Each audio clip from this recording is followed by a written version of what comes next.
সমঝোতার কথা বলছি, মানে সমঝোতা বলতে কি কি ইন্ডিকেট করেছে? সমঝোতা বলতে কি কি ইন্ডিকেট করেছে দেখেন, আমি তো টাকা পয়সা বা অন্য কিছু সমঝোতা ওইটা চাই না, তাইলে তো ওইটা সেকেন্ডে হয়ে যেত। ওইটা এখনো কিছু বলেনি, বললে অবশ্যই আপনাদেরকে জানিয়ে দিব। ওইটা তার টাইম নিয়েছে 2 দিনের মতো। আপু একটা জিনিস বলবেন, আপনার সাথে যখন তার সাথে মোবাইলে যোগাযোগ হয় আপনি থাকতেন কোথায়? আমি বসুন্ধরাতেই থাকতাম। তখন ওই সময়টা আপনি হ্যাঁ, আমি বসুন্ধরাতে থাকতেন? বসুন্ধরাতেই ছিলাম। প্রায় 5 বছরের মতো আমি বসুন্ধরাতেই থাকি। আপনার দেশের বাড়ি ভোলাতে? হ্যাঁ, ঢাকাতে অনেক দিন ধরে আছে, অনেক বছর ধরে, কজ রাজুক থেকে আমার এসএসসি এসএসসি কোম্পানি। আপনি একটা জিনিস বলবেন যে আসলে তাদের পক্ষ থেকে এই আপনার সাথে সম্পর্ক, তার পক্ষ থেকে কোনো কিছু দেওয়া হয়েছে কিনা? আপনাকে অনেক সময় গাড়ি দেওয়া হয়, ফ্ল্যাট দেওয়া হয়, না এরকম কোনো না, asset এটা আপনাকে আপনার দেওয়া হয়েছে না, কিনা? এরকম কোনো অ্যাসেট আমাকে দেওয়া হয়নি। এরকম কোনো অ্যাসেট আপনারা চাইলে তার সাথেও যোগাযোগ করে দেখতে পারেন। এরকম কোনো অ্যাসেট আমি তার কাছ থেকে এখন পর্যন্ত দাবি করিও নি, সামনে করবও না। করলে অনেক আগেই করতে পারতাম। অনেকেই হয়তো মনে করতেছেন যে সে আমার এক্সপেন্স বিয়ার করতো বা সামথিং। না, আমি আমার কাজ করে খাইতাম ভাই, আমি নর্মাল লাইফ, আমাকে দেখেই বুঝতে পারতেছেন।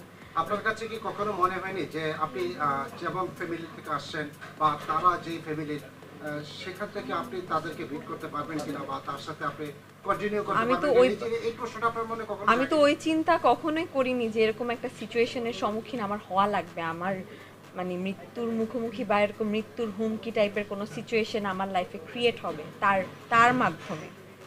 আচ্ছা, একটু জানতে চাই, সেটা হচ্ছে আপনি বললেন যে আপনি শুরুতে একেবারে বুঝতে পারেননি যে তানভীর সাহেবের ফ্যামিলি, তো আপনি কখন গিয়ে বুঝতে পারছেন? বুঝতে পারা না পারার তো কিছু নাই, আমি তো জানি যে এটা কার ফ্যামিলি বা কার ফ্যামিলি না, কিন্তু আমার মাথায় তো ওই জিনিসটা 24/7 তো একটা মেয়ের মাথায় জিনিসটা কাজ করবে না। করবে those who R after money, আর মানে সুগার ড্যাডি হিসেবে তাকে চাবে, তাদের মাথায় কাজ করতে পারে, বাট আমি তো আপনি প্রেগনেন্ট, তো হ্যাঁ। আপনি বিয়ে ছাড়াই প্রেগনেন্ট, আপনার ফ্যামিলি থেকে এখন কি বলছে, কি চাচ্ছে তারা? আপনার ফ্যামিলি তো বিষয়গুলো জানে। তার সাথে একটু যুক্ত করে সেটা হচ্ছে আপনার কয় মাসে অন্তঃসত্ত্বা, মানে সেটা একটু বলুন। ক্যামেরায় বলুন, আমি 5 মাসের অন্তঃসত্ত্বা। আপনার ফ্যামিলি কি বলে? আমার ফ্যামিলি তো এতদিন জানতো না আমি 2 মাস ধরে, কজ আমি আমার ফ্যামিলিকে ভালোই ভয় পাই, মানে 2 মাস ধরে ইয়ে করে রাখছিলাম। ফ্যামিলি যখন জানতে পারলো তো তারাও চাচ্ছে যে সেটেলমেন্টে আসুক, এছাড়া মানে তারা বলতে গেলে আমার সাথে এক প্রকার রাগ করেই আছে। আচ্ছা, আপনার সাথে একান্ত সময়টা কোথায় গিয়ে কাটাতো? মানে তার নির্দিষ্ট একটা জায়গা তো আছে, আপনার ফ্ল্যাটে না তার ফ্ল্যাটে, মানে নির্দিষ্ট এই কথাটা স্কিপ। জি বলেন, এটা মানে তার একটা তো আছে না, আছে যে এখানে যাইতো সে রেগুলার। আপনার বাসায় কি কখনো গিয়েছে কিনা? হ্যাঁ, এসেছে, আমার বাসায় এসেছে। কি পরিচয় দিয়েছিলেন আপনি তখন আপনার পরিবারের সাথে? আমার বাসায় যখন এসেছে আমি তখন কি পরিচয় দিয়েছিলাম? আমি তখন কি আমি তখন কোনো পরিচয়, কি পরিচয়, জাস্ট ফ্রেন্ড, ফ্রেন্ড, নর্মাল। হ্যাঁ, সে বলেনি, কজ তাকে তো অনেকে চিনে না ওইভাবে। আপনার পরিবার চিনতে কিনা ওনার তো না, আমার পরিবার তখন ছিল না বাসায়। একটা সময় যখন আর সে আমার বাসায় একবার দুইবারে এসেছে, সম্পর্ক কত দিনের আপনার? প্রায় 1 বছর। আচ্ছা আপু, সামনের আপনাকে কোথায় কোথায় তার কোন কোন জায়গায় লোকেশন নিয়ে গিয়েছিল? ব্যক্তিগত কি কোন কোন জায়গায় যেতেন আপনি? আমি এই কথাটা স্কিপ করি।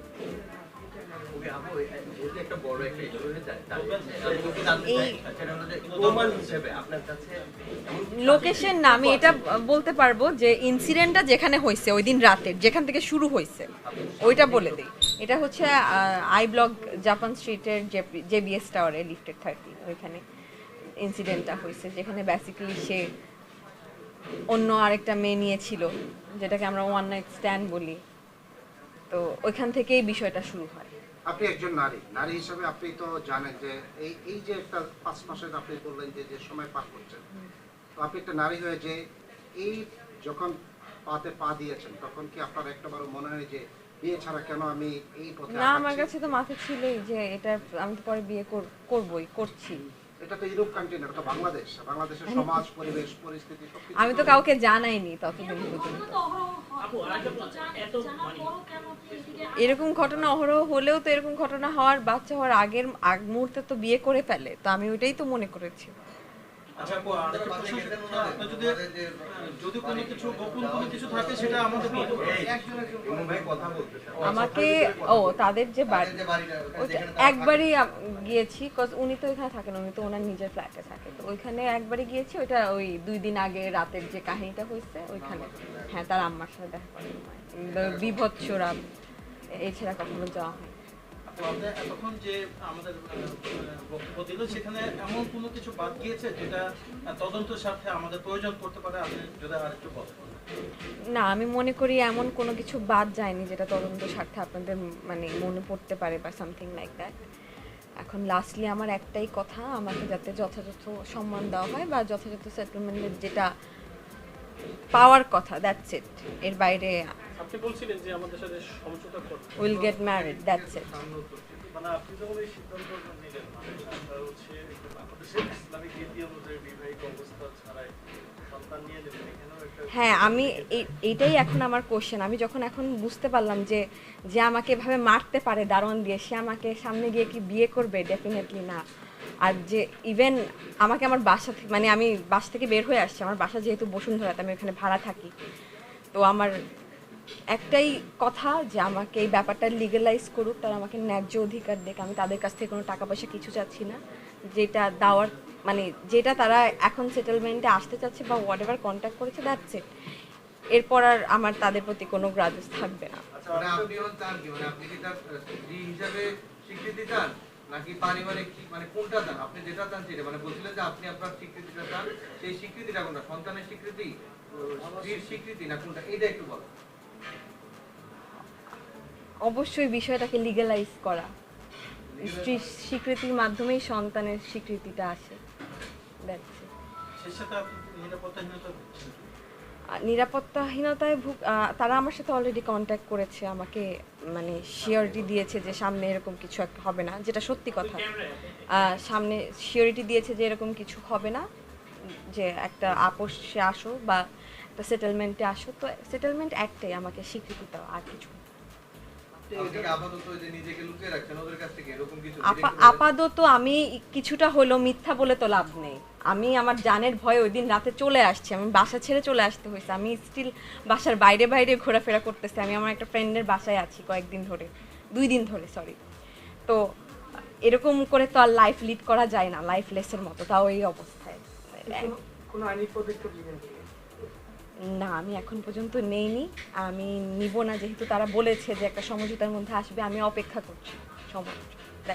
আচ্ছা, এটা হুমকি ছিল আপনার, মানে ডেফিনেটলি এটা একটা হুমকি ছিল। আমাকে ওই দিন রাতে হুমকি দেওয়া খুব জঘন্যভাবে। আমি তো মনে করেছি আমি মারা যাব রাইট অ্যাট দ্যাট মোমেন্ট। আপনি থানায় পর্যন্ত ঢুকতে পারছিলেন না, ভাটারা আমি ভাটারা থানায় আমি গিয়েছিলাম, কিন্তু তারা আমাকে বলেছে যে ভাটারা থানায় গেলে আমাকে সাথে সাথে ওখান থেকে উঠিয়ে নেওয়া হবে। তো আমি ওই সাহস আর করি নাই ভাটারা থানার আশেপাশে যাওয়ার। ইভেন আমি যেদিন বসুন্ধরা ছেড়ে দেই, এটা রিসেন্টলি কালকের ঘটনা, কালকে আমি তো ভয় আমার বাসার অ্যাড্রেস দেইনি। আমাকে বলছে যে ওর বাসার অ্যাড্রেস দেখে আসবা, ওকে যেখানে নামায় দিবা। জিপং নামে যে লোকটাকে তারা বলছে যে আমাকে ড্রপ করে দিতে।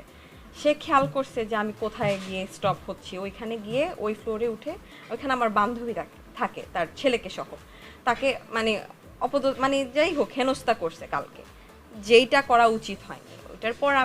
ওইটার পরও আমার তার সাথে কথা হয়েছে এবং আমাকে আশ্বস্ততা দিয়েছে যে এরকম কিছু একটা হবে না। কিন্তু তারপরও বিপদের তো হাত পা নেই, আমি তারপরেই কিছুটা হলেও ইনসিকিউরিটিটা ভুগছি যতক্ষণ না তারা আমাকে কোনো ডিসিশন দিচ্ছে। আচ্ছা, এখন রাষ্ট্রের কাছে আপনার নিরাপত্তা চেয়ে আপনি কি বলবেন? আমি রাষ্ট্রের কাছে নিরাপত্তা চেয়ে একটা কথাই বলবো যে আমি ডেফিনেটলি মিডিয়াতে আসছি এজন্য যে আমি মানে মুনিয়ার মতো বা অন্য টাইপের কোনো সিচুয়েশন যাতে না হয়, আমি মারা যাওয়ার পর যাতে আপনারা নিউজ না করতে পারেন, তার আগে আমি আপনাদের কাছে হেল্প চেয়েছি এবং ইতিমধ্যে আপনারা যথেষ্ট হেল্প করেছেন।